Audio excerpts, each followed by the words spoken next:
I got my iPhone 12 Pro about a week ago now, and I have some mixed opinions, and I am here to share my thoughts. Basically, this is sort of like my first impressions about a week later now. Obviously, the phone could be better than it is, but I'm gonna basically get into like some of my goods and the bads. So we'll get into like some of my complaints first, since this phone does have goods and bads. So we'll get into the complaints first. So let's get this started off with battery life. So the battery life on the iPhone 12 Pro isn't to par with like other flagships coming out, like the Note 20 Ultra, the Pixel 5. I've actually seen that people's Pixel 5s have actually been lasting all day, and that's really interesting to me because the last Pixel, the Pixel 4, wasn't good, so that means Google upgraded their battery. Now the iPhone 11 Pro's battery was good before. The iPhone 11 Pro, the previous iPhone from last year, the battery life was really good, so it doesn't make sense for Apple to actually go backwards on their battery life, if you know what I mean.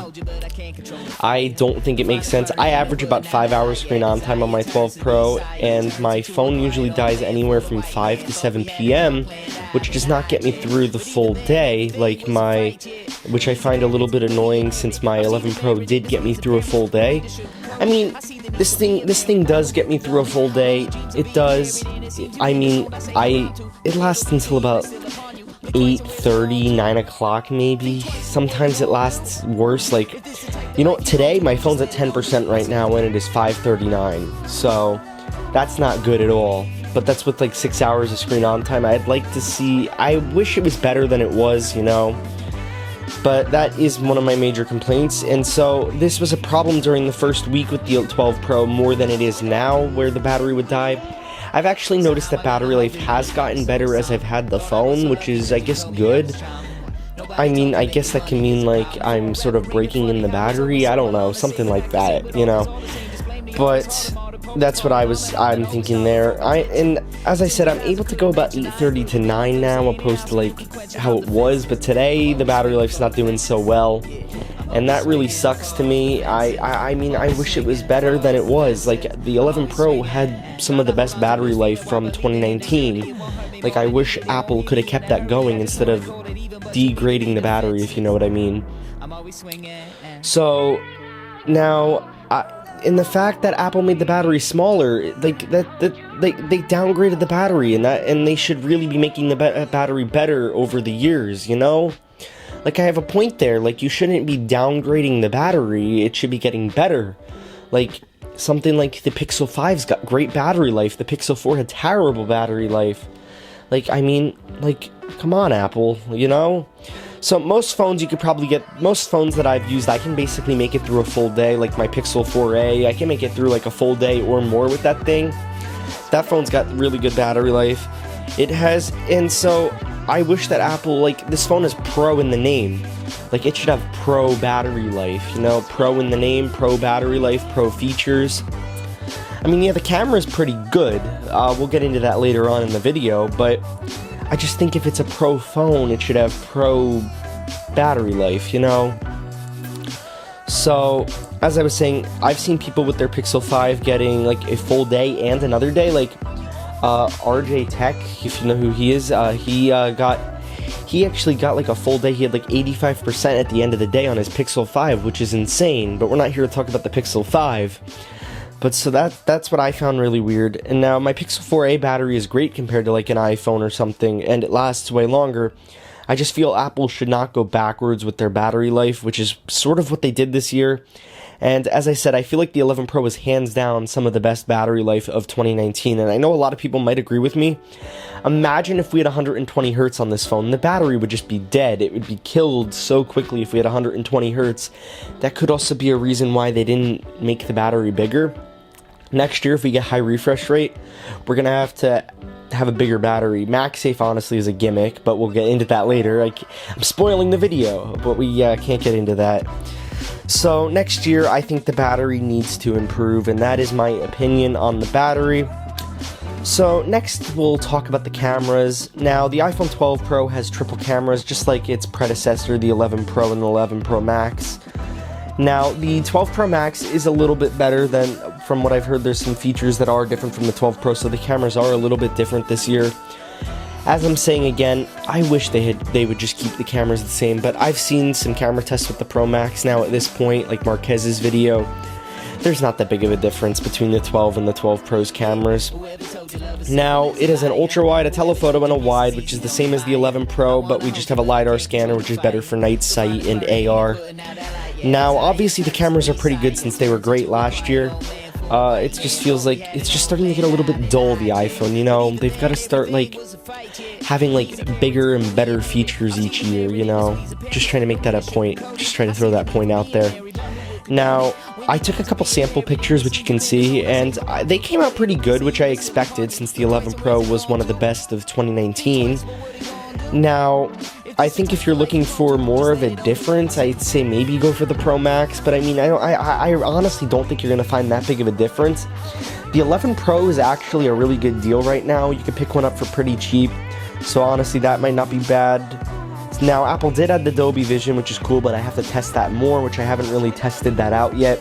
But in my camera test, we'll be testing out Dolby Vision, and we'll be testing out most of the features of the camera. This is just my impressions after about a week. Well, now it's been like 2 weeks at this point, but it's a week. It's a week of experience, let's say. So now we're going to get into the design. This is one of my favorite things on this phone. It brings back memories from like the old iPhone 5 days.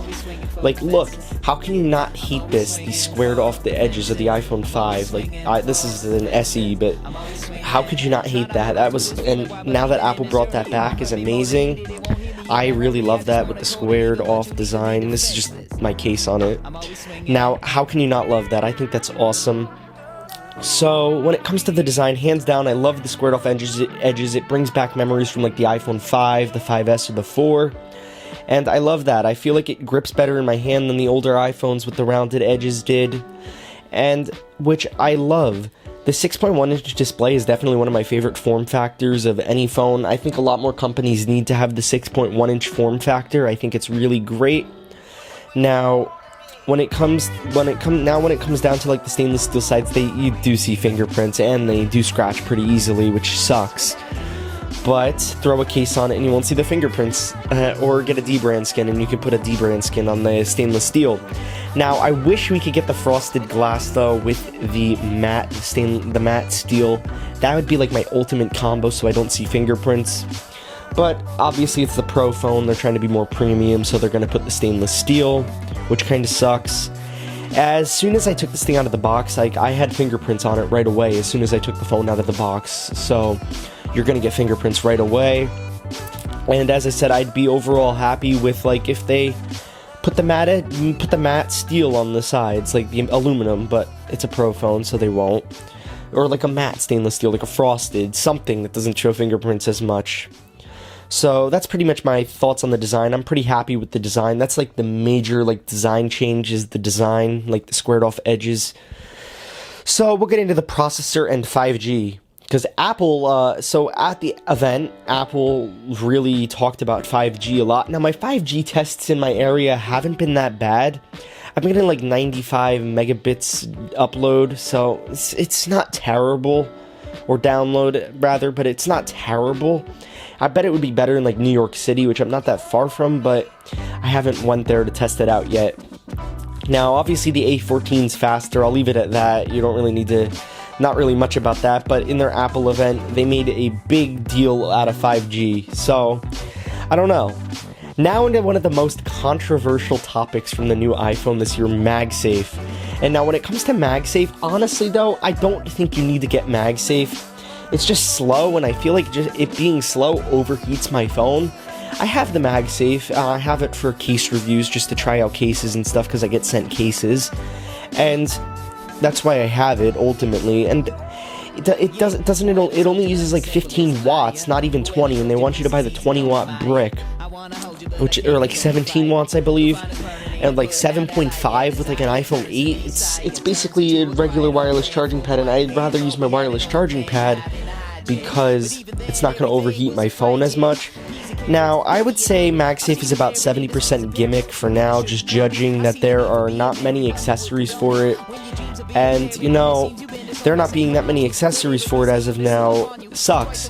But once third parties make accessories for cheaper, it should get better. Now, I would say that Apple removing the brick to help the environment is just stupid, and making you buy another expensive charger. Just include a brick, Apple. You're not really saving the environment because you're going out and making people buy the brick separate. Just doesn't make sense. How's that saving the environment? You're still like, you know what I mean. I'm trying to get the point out there. There's still like, you know what? That's basically my opinion on MagSafe. So those are pretty much my genuine thoughts. So I did rant a little bit, and all my points are valid about the iPhone 12 Pro. And also, like, the ceramic shield that scratches super easily. Like, well, that's because people would put the cameras together, and that's why it would scratch. But overall, though, it's not a bad phone. Really, it's not.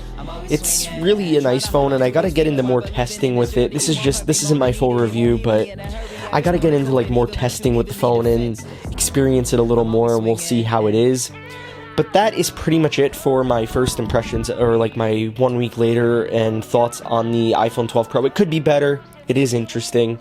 And I'm going to leave it right at that. So, like always, please subscribe and like the video, and catch you guys in the next one. Peace.